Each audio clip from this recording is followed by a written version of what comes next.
Tuvimos un pequeño retraso. ¿Cómo están? Nuevo viernes, acá desde Activamente, en nuestro ciclo de entrevistas a quienes trabajamos para la inclusión. Hoy, esperando que se conecten nuestros seguidores y nuestra invitada, hoy vamos a tener el placer de conectarnos con Berta Brusilovsky, que está en España, ¿sí? Y que muy amablemente accedió, a pesar de la diferencia horaria, a tener esta... Y bueno, para que todos los seguidores de Activamente también puedan conocerla, y los que ya la conocen tengan el placer de volver a escucharla, ¿sí? Hola, Berta, bienvenida. ¿qué tal? Voy a apagar, espera, porque tengo que apagar todo lo que tengo en el ordenador. Ya está. No hay ningún problema. ¿Cómo estás? Muy bien, muy bien. Voy a dejar esto apoyadito aquí. Ya. Bueno, antes que nada, agradecerte por esta participación, porque sabemos que es muy tarde allá y que has tenido un día agitado, has estado participando en distintos espacios hoy, así que bueno, como siempre, muy activa vos, así que bueno, nosotros desde Activamente te queremos agradecer y darte la bienvenida, presentarte como corresponde, ¿sí? Berta Brusilovsky es arquitecta, técnica urbanística, máster en accesibilidad, presidenta de la Asociación para la Comprensión Fácil de Entornos y Edificios, Planeamiento Urbano y en Centros Históricos. Investigadora, ¿sí? Creo que últimamente o en estos años es lo que te define de alguna manera, ¿no? Tu profesión de base es arquitecta y dentro de ese espectro has venido investigando sin parar en los últimos años. Pues sí, sí. No sé, yo creo que he cogido como una velocidad de rayo y no puedo parar. Últimamente es que no puedo parar.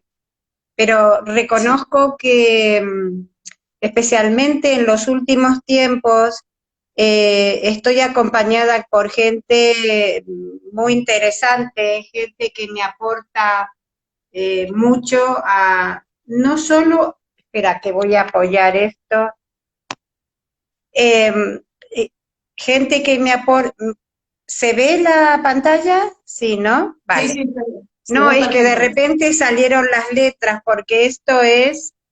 eh, se me desconfigura.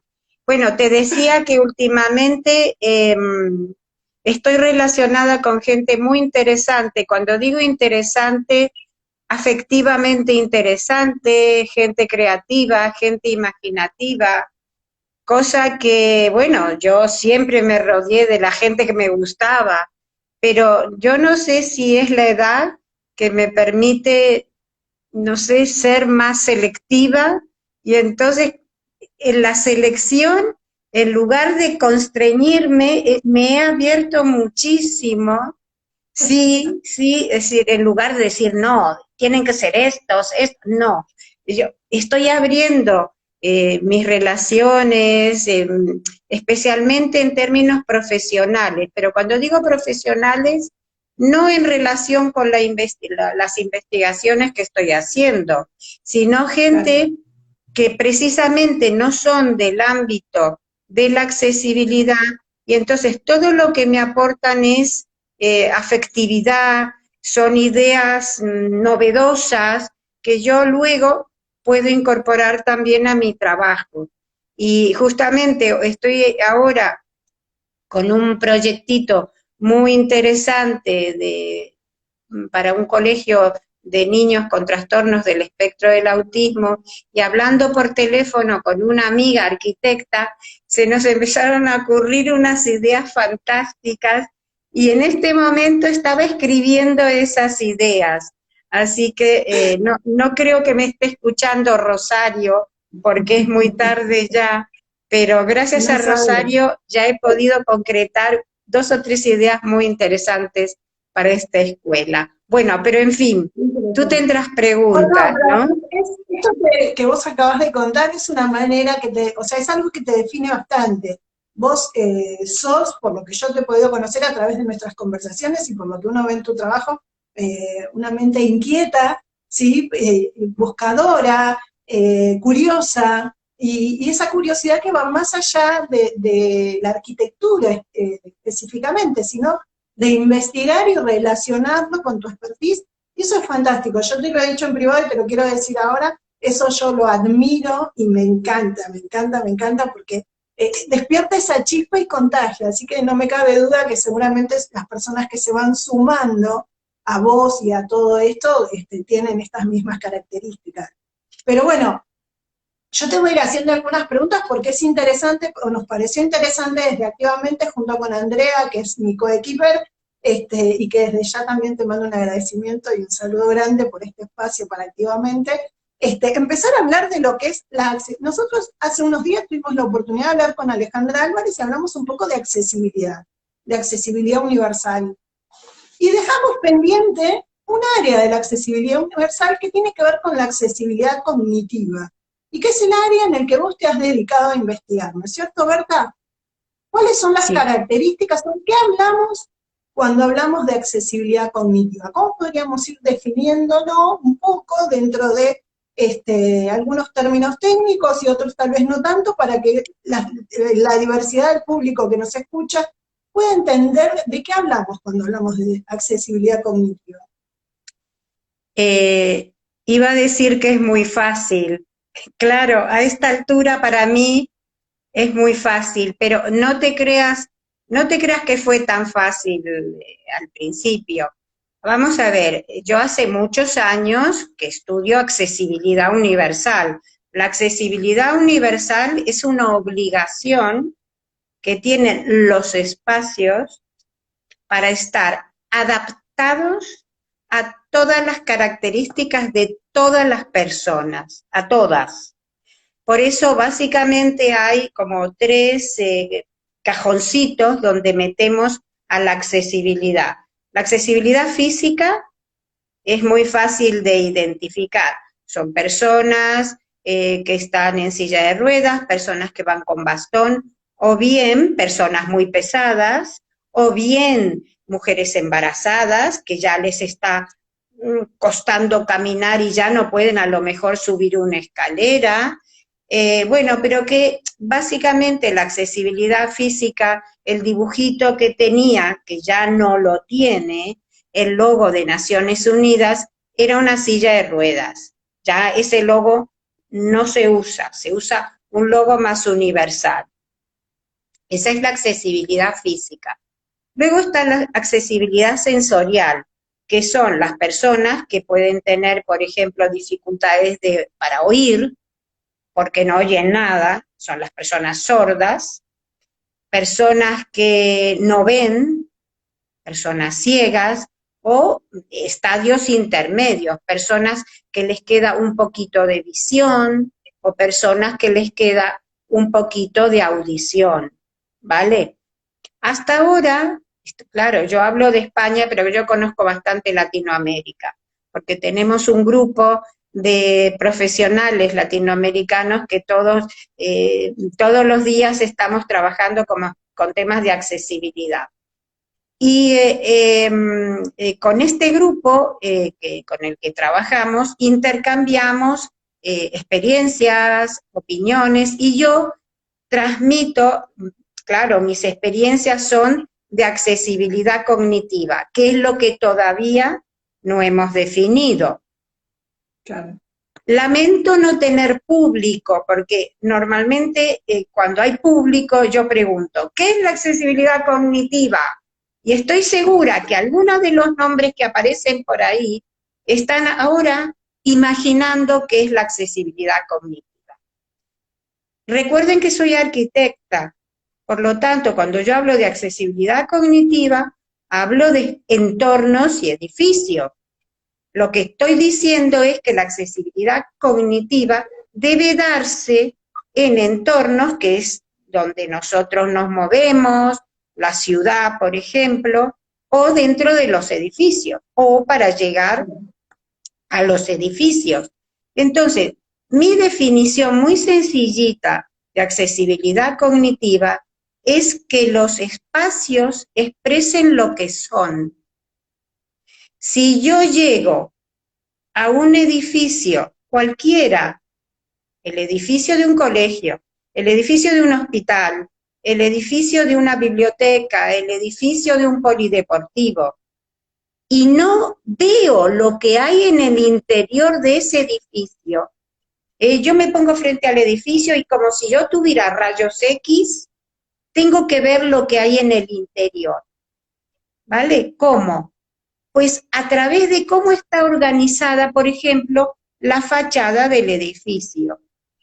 Entonces, si yo veo claramente la puerta, si yo veo claramente lo que está pasando más allá de la puerta y me puedo imaginar que eso es un hospital, entonces eso es accesibilidad cognitiva. La accesibilidad cognitiva es la capacidad de entornos y edificios para comunicarse con las personas.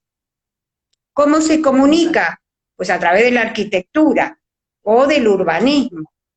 Evidentemente, comunicarse en el urbanismo es complejo, porque las calles de las ciudades tienen muchísimos elementos, tanto para comunicarse con las personas como para dificultar la comunicación. Pero un edificio, vamos a hablar del hospital, cuando yo llego, si veo que hay una puerta muy grande y arriba dice hospital con el nombre que sea, si yo voy caminando hacia la puerta, si voy entrando al hospital y ese hospital me está diciendo, mira, por allí te puedes ir a urología, mira, por allí te puedes ir a pediatría, mira, por allí, es decir, que el espacio, las formas que nosotros los arquitectos diseñamos, tienen que ser de una claridad tal, que nos orienten dentro del edificio, no solamente para llegar y salir, sino también para disfrutar de estar adentro. ¿Qué quiere decir disfrutar en un hospital? Por ejemplo, una mamá lleva al niño a pediatría.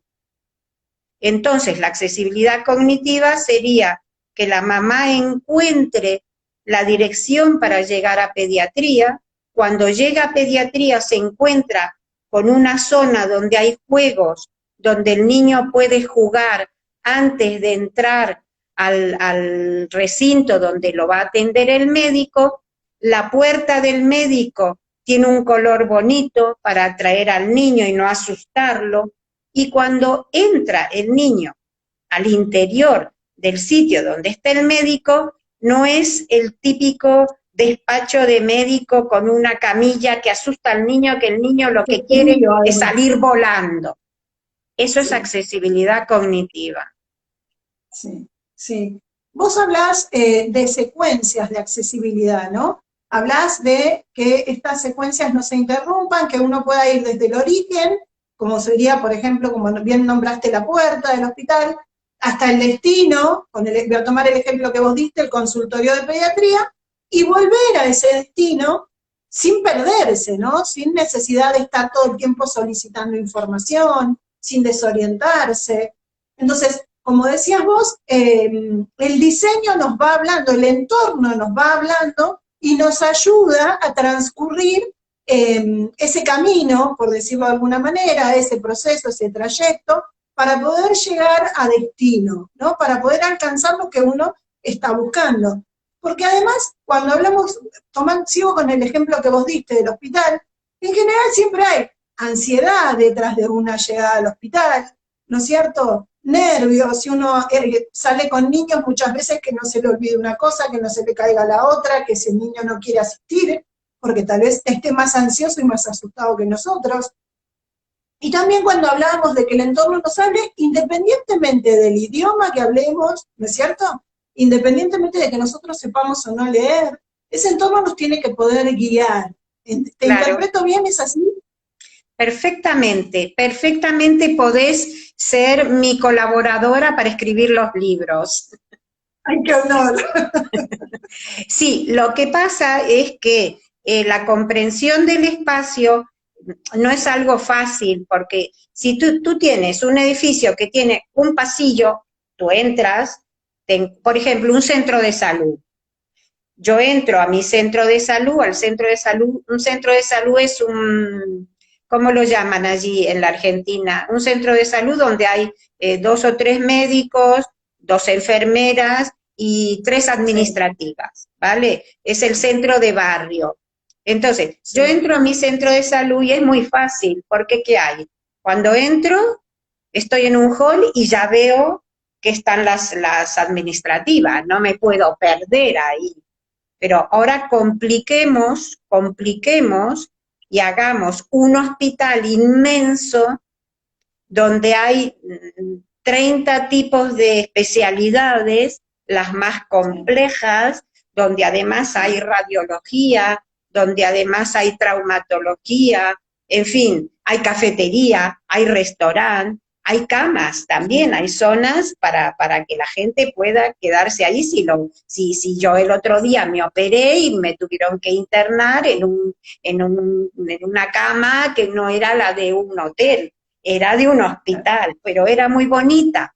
Era un saloncito con un lugar donde estaba la cama, pero el saloncito tenía un sillón. Hombre, no era muy bonito, porque no, digamos, no tenía características amables, era un poco frío, pero era cómodo, desde luego era cómodo, y yo tenía todo lo que necesitaba. Pero también se necesita que los espacios sean cariñosos. ¿Qué quiere decir cariñosos? Que también tú te sientas protegido en ese espacio, y para eso, para que el espacio proteja, pues también tenemos que utilizar herramientas de diseño que pueden ser formas cálidas, colores cálidos, y nunca llenar de carteles todos los pasillos. Por ejemplo, en el caso del hospital, todos los pasillos se llenan de papeles, de carteles. Al final ya no sabes si tienes que ir para la derecha o si tienes que ir para la izquierda. La accesibilidad cognitiva no es fácil, pero es necesaria para todas las personas, para que todos podamos llegar a nuestro destino sin desorientarnos, sin perdernos, y además, incluso en un hospital, pudiendo prestar atención al lugar hacia el cual tenemos que ir. Exactamente. Por eso me imagino, ¿no? En 2015 vos fundaste la asociación. Una asociación que ya en el nombre, Asociación para la Comprensión Fácil de Entornos y Edificios. Digo, claramente ahí está el objetivo por el cual vos venís trabajando. Pero te pregunto, ¿cuáles son los objetivos o hacia dónde apunta la asociación? ¿De qué manera vienen trabajando? ¿Qué cosas proponen? Bueno, mi asociación es así, como una mosquita. Mi asociación es una mosquita, porque está basada en esta mosca, ¿no? En esta mosca que a veces vuela alrededor de la cabeza de algunos y los molesto muchísimo. Yo soy molesta. ¿Por qué? Pues porque me lanzo a enfocar los temas sin miedo. ¿Sin miedo de qué? Sin miedo de estudiar, ¿vale? O sea, yo hice una carrera que es arquitectura. Sin embargo, llevo muchos años estudiando una asignatura que no es de mi profesión, que es la neurología de la conducta y la neuropsicología, para saber qué les pasa a las personas cuando tienen algún problema. Cuando digo problema, no estoy hablando de capacidades, para que no se me entienda mal. Sencillamente que yo ahora estoy trabajando con personas mayores, he trabajado con personas con discapacidades intelectuales, por ejemplo, que no leían. Una persona con discapacidad intelectual que por el tipo de afección cerebral que tiene o ha tenido, si ha nacido así, si es de nacimiento, o por algún tipo, por ejemplo, de problema, meningitis, pues no puede leer. Y eso muchas veces va acompañado de algunos otros problemas. Entonces, me acostumbré, cuando digo me acostumbré, me he visto inmersa en estos estudios para saber qué pasa en el cerebro de la gente cuando tiene qué cosa, lo que se llama un bloqueo. Claro. Un bloqueo. O sea, los neurólogos definen las funciones neurológicas. Y entonces las funciones neurológicas, las funciones neurológicas funcionan mejor o peor, ¿no? Por ejemplo, a mi edad yo me olvido un poquito. Yo ya me voy, ay, ¿qué habré dicho? Cuando subo desde la planta baja de mi casa a la planta alta, a veces no me acuerdo para qué he subido. Entonces, los neurólogos explican que cuando pasan estas cuestiones es porque hay bloqueos en las conexiones nerviosas. Entonces, yo he estudiado todos estos componentes neurológicos para ver cómo el espacio puede ayudar cuando hay estos bloqueos. Pongo un ejemplo que me encanta porque se entiende. Por ejemplo, las personas con Parkinson. Las personas con Parkinson es porque tienen determinados bloqueos en las zonas principales, motoras, en algún caso cognitivas, no en todos los casos, cuidado, cuidado. Las personas con Parkinson empiezan con problemas motores. Y hay otros que no tienen Parkinson y que tienen los mismos problemas motores, se llaman los parkinsonianos. Entonces, ¿qué pasa?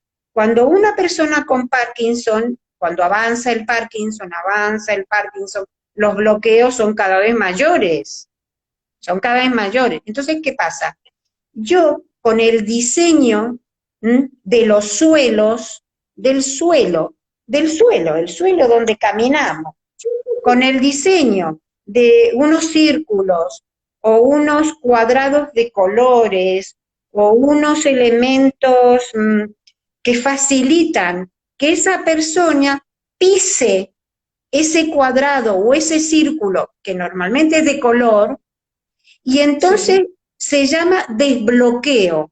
Cuando pisan esa superficie de color, si no pueden avanzar, porque el Parkinson se bloquea, la persona con Parkinson va caminando y, ¡ay!, no puede caminar, sufre un bloqueo, porque el bloqueo está aquí, ¿vale? Entonces, ¿qué pasa? Que el bloqueo cerebral influye sobre el bloqueo motor.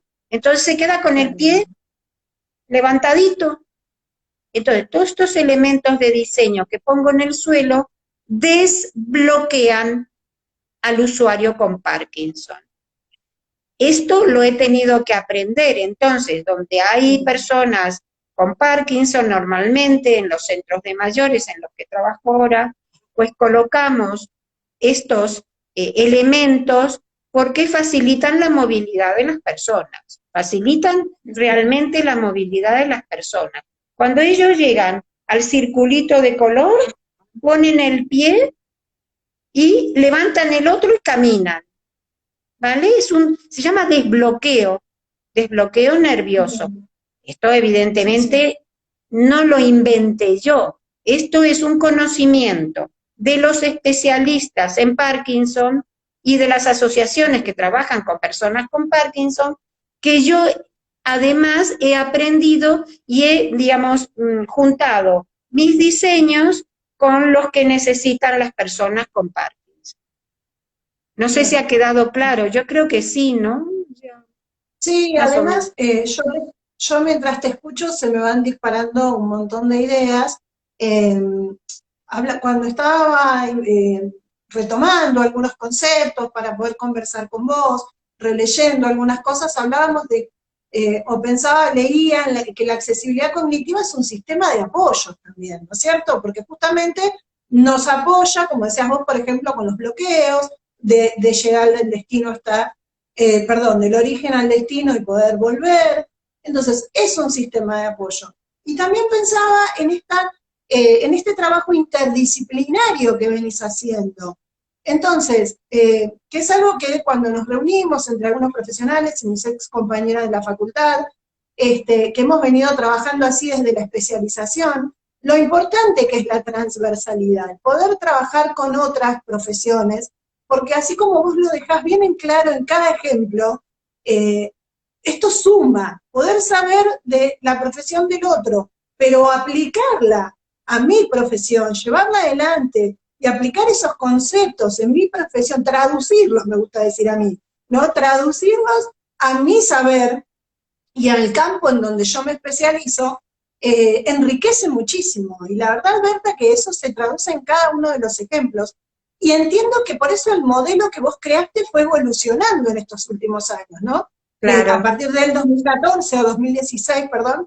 Entonces, debe tener que ver seguramente con todo esto que vos me estás contando, todo eso que vos venías ya investigando y desarrollando, a su vez empezó a dar un nuevo vuelco, un nuevo giro que tiene que ver con tu incursión en las neurociencias. A ver, es que ten en cuenta que yo empecé en 1996, cuando muchos de los que me están escuchando no habían nacido. Entonces, en 1996 hice la primera incursión. Hice un proyecto, una beca para viviendas con apoyos, en ese momento no había convención, ¿vale? Porque es de 2006, pero yo en 1996 ese trabajo se llamaba Viviendas con apoyos para personas, bueno, en ese momento no se decía discapacidad intelectual, se decía de otra manera, pero bueno, vamos a poner las cosas bien. Eran viviendas con apoyo para personas con discapacidad intelectual. Una beca que yo desarrollé, le entregué, era una beca MAFRE, que me dieron, me acuerdo, 600.000 pesetas, que para mí era muchísimo en ese momento. Y ahí empecé, hice la beca y determiné mis primeros conceptos, que era organización, centro focal y circuitos. O sea, se me ocurrió que la organización tenía los edificios, los entornos, tenían que estar estructurados en base a qué? A una buena organización, a centros focales y a circuitos. Y así estuve unos cuantos años con esos conceptos. Yo me fui a hacer cooperación internacional muchos años y me lo pasé muy bien por el mundo. Cuando volví del mundo, caí otra vez en el año 2006, 2007, a querer centrarme otra vez en arquitectura, porque yo me fui a hacer cooperación e hice de todo. Hice arquitectura, hice otro tipo de voluntariado, trabajaba con voluntarios de Naciones Unidas. Bueno, el tema es que llegué al año 2011, todavía no había trabajado en accesibilidad. O sea, claro, desde 1996 a 2011 hice otras cosas, porque estaba metida en cooperación internacional. Y entonces hice un máster de accesibilidad y ya me centré. 2011-2012 creé el modelo para diseñar espacios accesibles espectro cognitivo. Y creé este modelo que se basaba en unos principios de diseño y unos componentes de diseño. En el año 2015 creo la asociación, porque yo necesitaba, yo no pertenecía a ninguna asociación de discapacidad, tampoco pertenecía a una universidad. Yo siempre fui arquitecta liberal, siempre trabajé por mi cuenta y me encanta ser libre como los pájaros. Entonces creé esta asociación a la que se fueron agregando otras asociaciones para trabajar conmigo u otros profesionales que por suerte siguen acompañándome todavía. Entonces, el primer modelo se quedó atrás, porque al ir incorporando a estas organizaciones que me venían enriqueciendo, entonces pasé del modelo para diseñar a lo que yo llamo la seguridad espacial cognitiva, que se basa en lo que me acabas de decir, en un sistema espacial de apoyos. ¿Por qué se llama sistema espacial de apoyos? Porque la Convención de las Personas con Discapacidad habla de apoyos. En ningún momento se refiere a la arquitectura, por lo tanto, soy yo la que crea el concepto de sistema espacial de apoyos en entornos y arquitectura. Y luego seguí incorporando, gracias a las investigaciones que hice con un grupo de compañeros de una universidad, del Centro Superior de Estudios Universitarios La Salle, o el grupo Afanias de personas con discapacidad intelectual. Entonces, juntos nos juntamos con mi asociación, la Universidad Afanias, y con un dinero que nos dio una fundación, hicimos un proyecto de investigación. ¿Para qué? Para convertir el modelo y el sistema de apoyos en indicadores de accesibilidad cognitiva. Y ahí ya, como una loca, me lancé a estudiar neurología de la conducta y del comportamiento, porque yo tenía que saber por qué las personas se comportaban de determinada manera. ¿Dónde estaba el factor que hacía que esta mujer, que no sabía leer y escribir porque tenía un problema en una zona del cerebro, era completamente independiente, se movía por Madrid, por todos los sistemas de transporte, pero no leía y escribía, y tenía 24 años, no era una anciana de 100 años que no había aprendido a leer y escribir, no, era una chica joven que no había podido aprender a leer y escribir. Y tal vez esta chica hoy, ella, estoy hablando de una persona en concreto, esta chica debe tener ahora 24, 25 años, tal vez ahora, con técnicas más actuales, ella hubiera podido aprender a leer y escribir, no lo sé, porque yo no sé qué tipo de lesión tiene, si en el área de Broca, en la ventral, o dónde está su lesión, ¿entiendes? Entonces, esa fue la evolución. Y como yo te he escuchado decir, o sea, estudiar el funcionamiento de las áreas del cerebro y qué abarca cada una de ellas, se traduce en todas nuestras conductas, ¿no? En nuestras decisiones, en nuestras conductas motrices, en un montón de cosas, en las funciones ejecutivas. Entonces, conocer todo eso te ha permitido a vos, o has tenido las ganas también de aplicarlo de esta manera y traducirlo en esto que has llamado seguridad espacial cognitiva y seguridad de apoyos, ¿sí? Es genial el concepto, porque bueno, es como veníamos hablando antes, ¿no? Que el entorno también sea un apoyo. Acá una de las preguntas que tengo es si la comunicación aumentativa alternativa también se puede incorporar como parte de estos apoyos. A ver, mi lucha es sobre la arquitectura. Yo no trabajo con pictogramas, que es la comunicación aumentativa y alternativa. Yo soy arquitecta, yo trabajo con la expresión espacial. Por supuesto que cuando tengo que poner un elemento de referencia, tengo que saber si es aumentativa o si es alternativa, que es muy diferente. Porque, vamos a ver, hay personas que necesitan un sistema gráfico porque no hablan, tienen que comunicarse con un sistema gráfico. Por supuesto que es necesario, por supuesto, pero bueno, esos son los casos en los cuales hay personas, por ejemplo, esta chica que yo he comentado, que no sabía leer y escribir, se comunica por pictogramas, pero que esa chica, yo creo que con las técnicas más modernas de aprendizaje que hay ahora, hubiera aprendido, a pesar de la lesión, hubiera aprendido a leer y escribir, porque todos los días,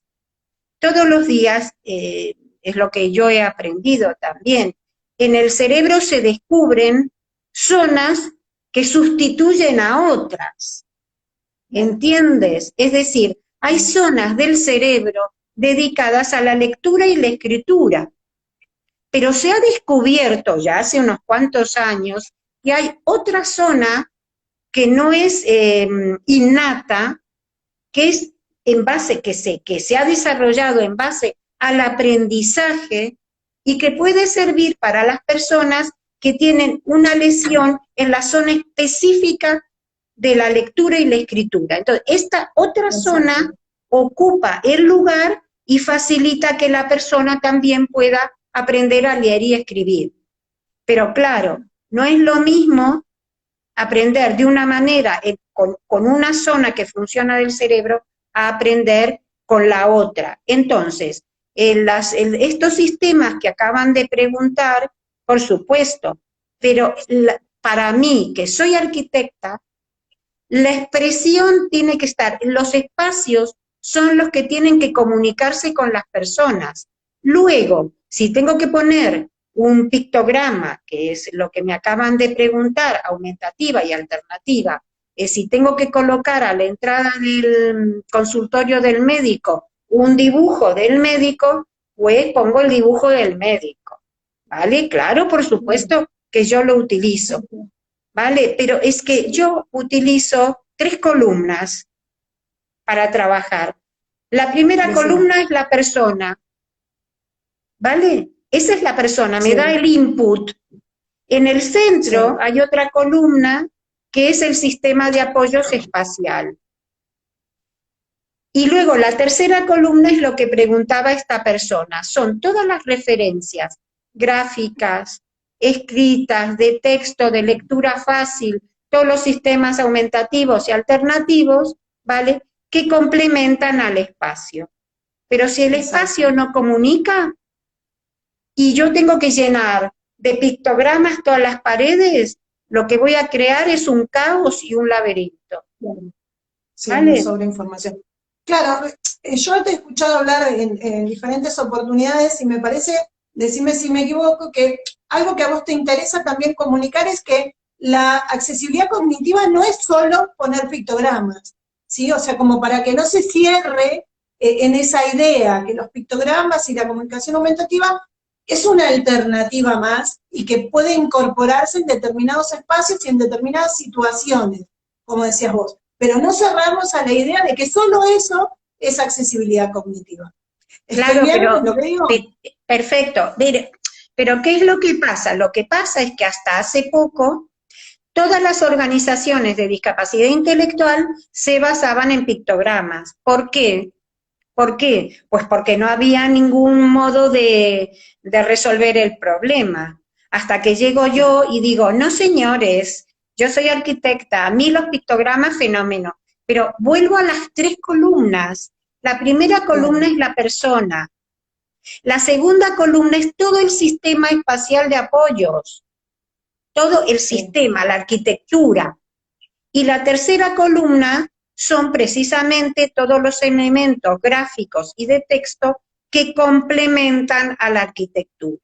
Cuando la señora, la mamá, lleva al niño al consultorio del pediatra, al niño le va a encantar los pictogramas que encuentre en la puerta del médico o en las paredes, sin pasarse, sin exagerar, porque el exceso de elementos también hace que las personas desatiendan. Cuando hay exceso de elementos que te llegan a tu sensación y a tu percepción, la cognición se hace más difícil. Primero está la sensación. A mí me llega. Me puede llegar por la vista, por los oídos, ¿vale? Me llega. Y luego en el cerebro, y se mueve.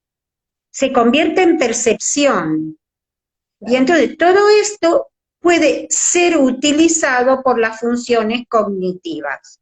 Si a mí me distraen, si yo no puedo prestar atención por la cantidad de obstáculos que me ponen, dibujitos, colorines, rayas en el suelo, mucha iluminación, mucho mobiliario, yo voy a empezar a patalear. Y si además soy un niño con trastornos del espectro del autismo, voy a patalear muchísimo más. Y yo patalearía también.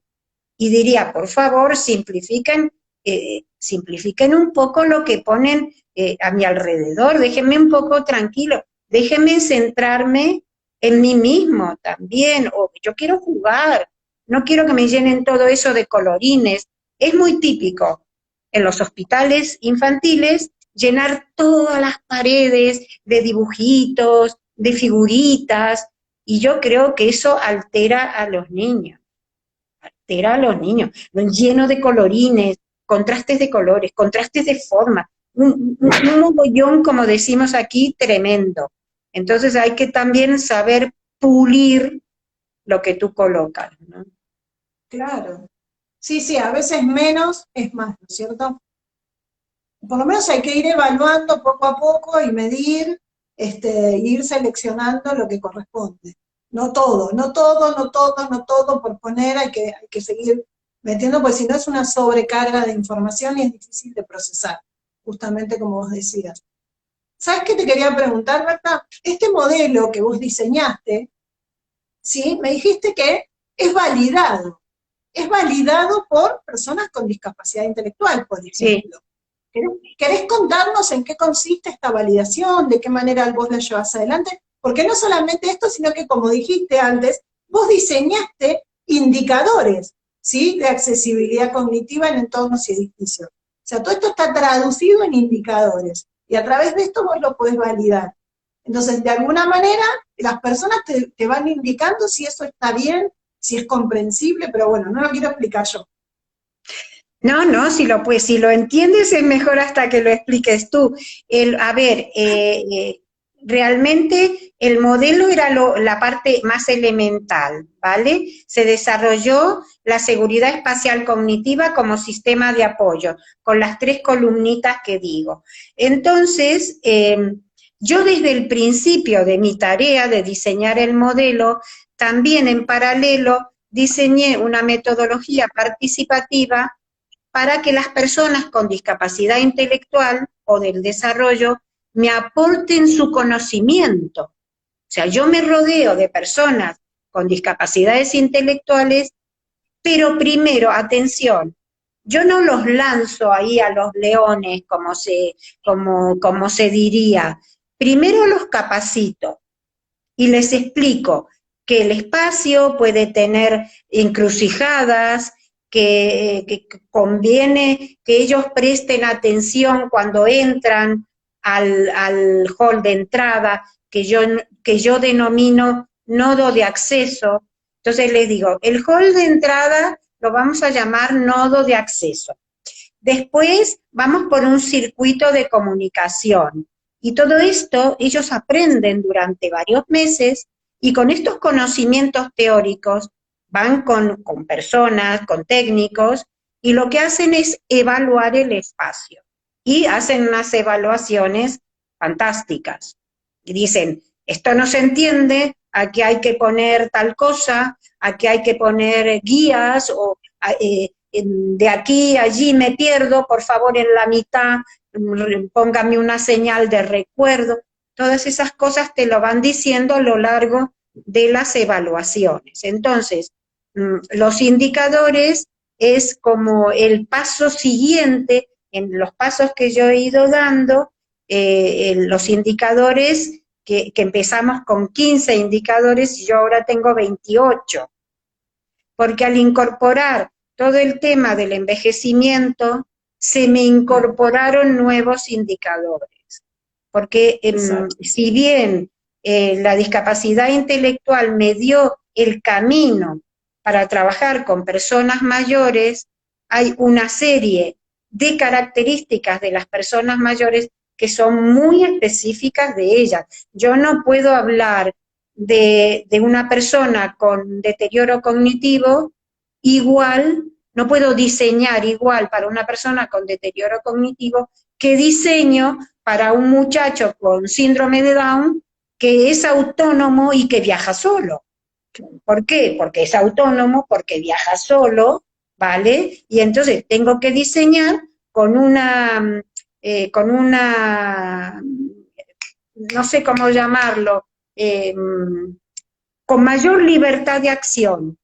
sea, por ejemplo, un intercambiador de transporte que es para todas las personas que viajan de forma autónoma, hay que darle mucho, no sé, swing, no sé si es la palabra. Hay que ir viendo cómo esa persona se va trasladando en lo que decías tú, en la secuencia, en la Exacto. secuencia. Y siempre tiene que mantenerse la secuencia para que no se pierda, ¿sí? Pero una persona mayor que tiene deterioro cognitivo, que va perdiendo la memoria, hay que trabajar con otros elementos. O bien, imagínate que hubo Entiendo. un ataque cerebral. Entonces, ¿qué pasa? Que a lo mejor tiene una parte que funciona del cuerpo y otra que funciona peor. No puedo hacer lo mismo en un intercambiador de transporte que en un centro de día para personas con Alzheimer. Claro, exactamente. Es muy interesante porque cada vez que, o sea, investigas un poquito más, le das una vuelta más al modelo, una vuelta más de rosca, porque vas descubriendo nuevas necesidades también según el grupo en el que te enfocas, ¿no es cierto? Cuando hablas Claro. de discapacidad intelectual, cuando hablas personas dentro del espectro autista, cuando hablas personas con envejecimiento o mayores de edad. Es muy interesante porque hay una variedad enorme de cosas que se pueden ir incorporando.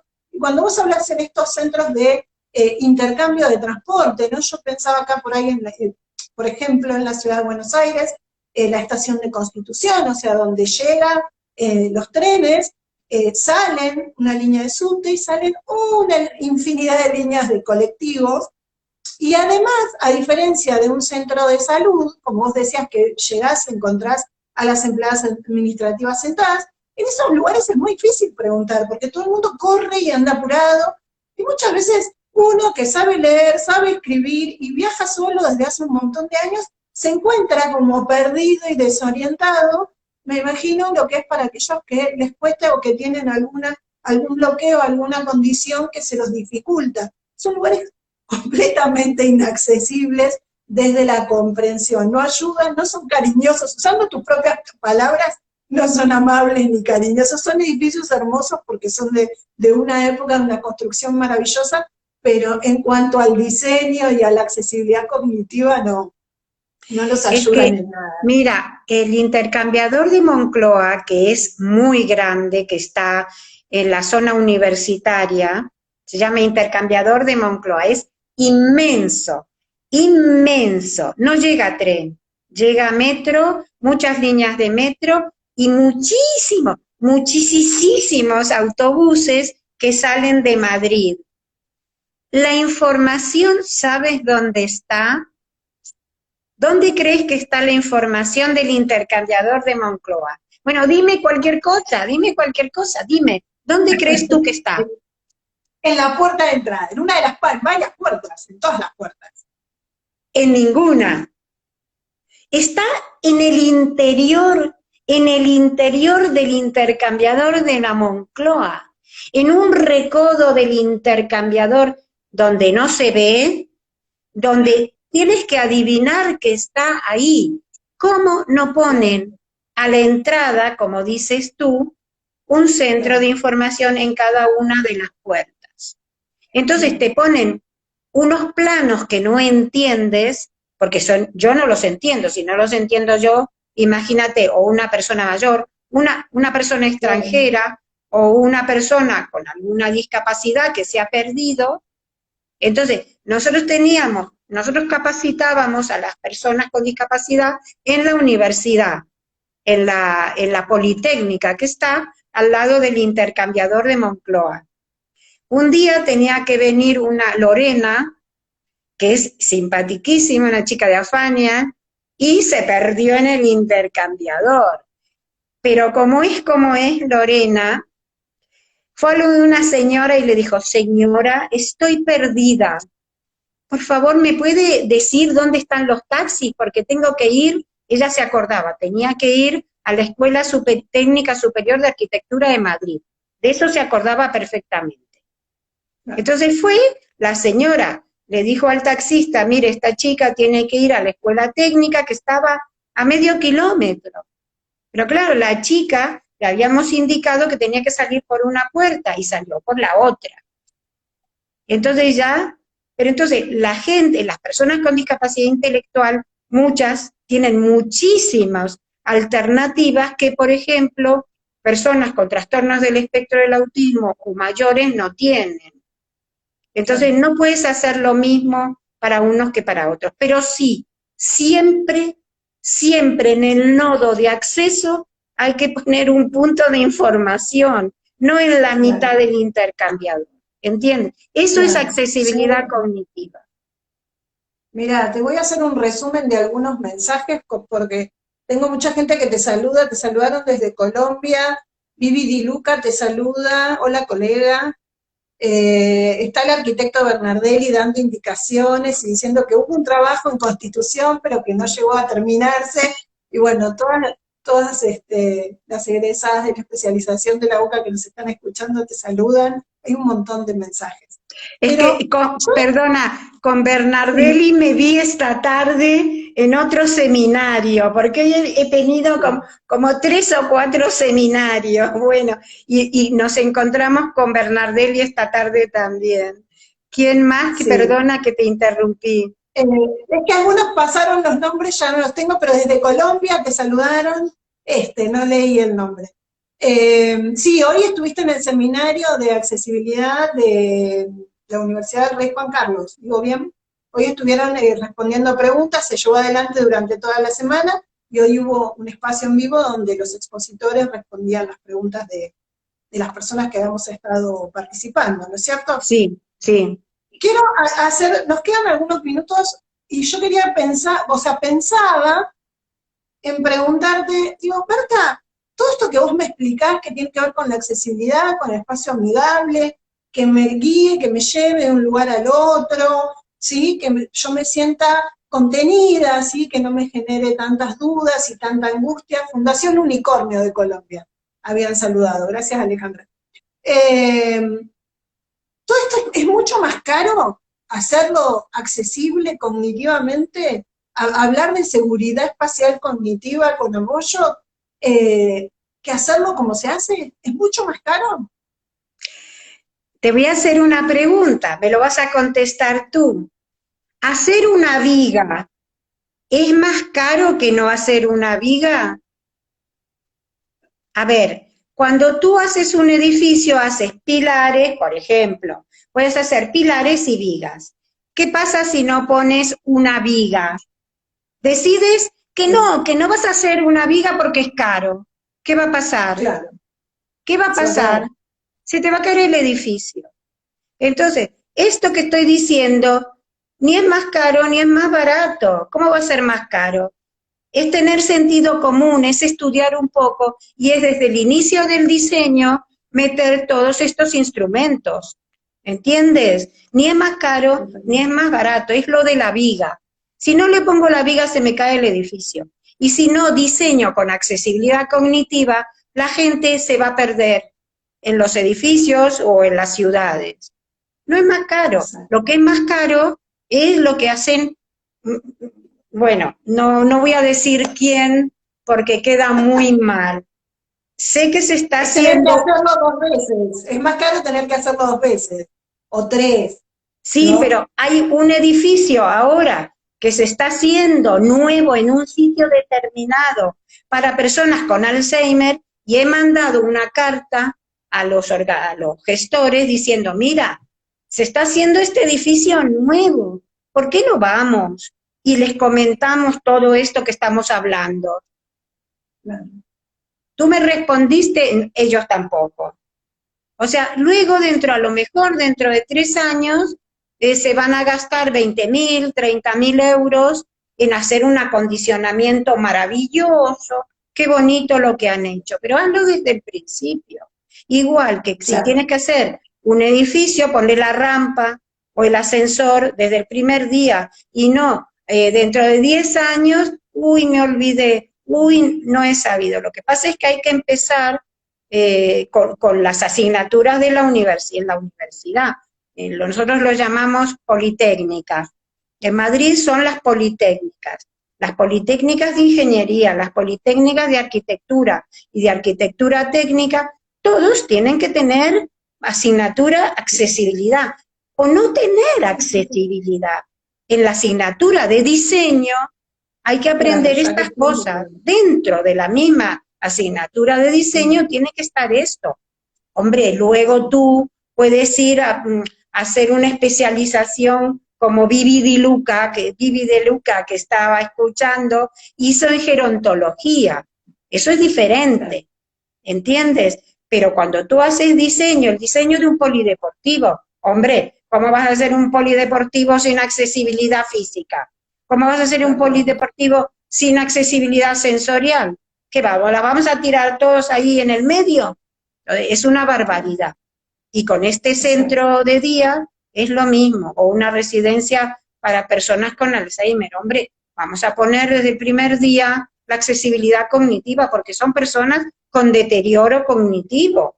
Si no le metemos desde el principio, pues claro, yo comentaba esta tarde en el seminario que estoy trabajando con un proyecto de una escuela para niños con trastornos del espectro del autismo, que es un enfoque nuevo porque nunca lo había trabajado, pero claro, he tenido que basarme en personas que me han asesorado.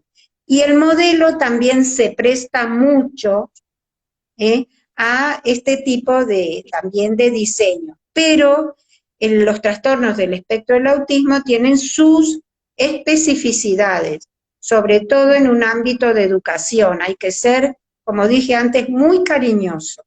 Muy, muy cariñoso.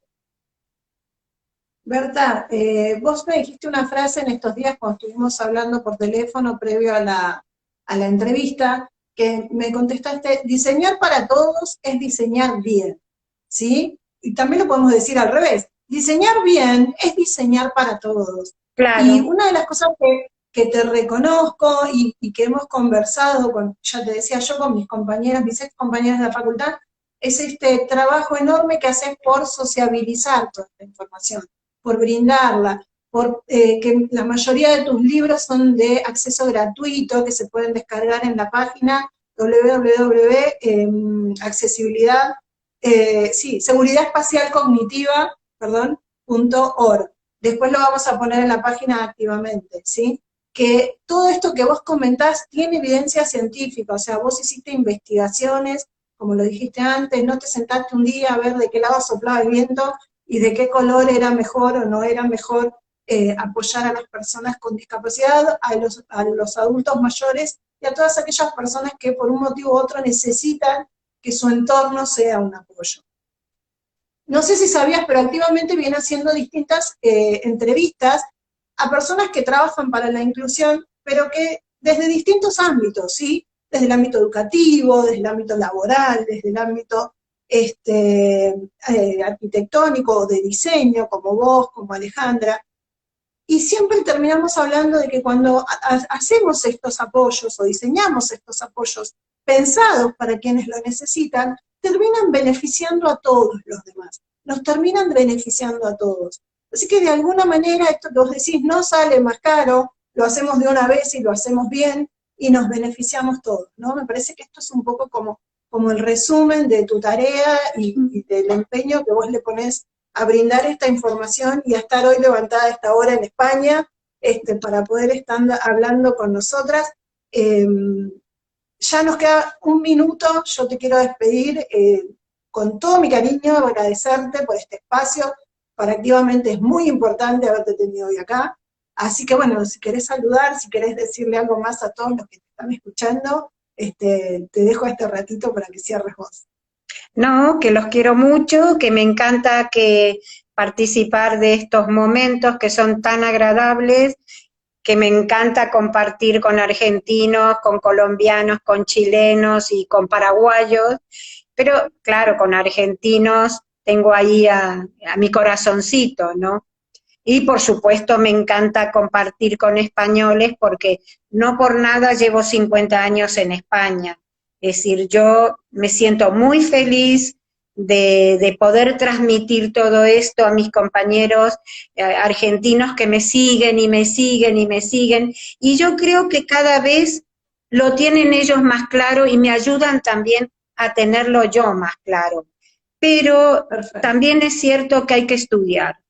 Lo que no es posible es decir, Bueno, con 4 cositas voy a hacer.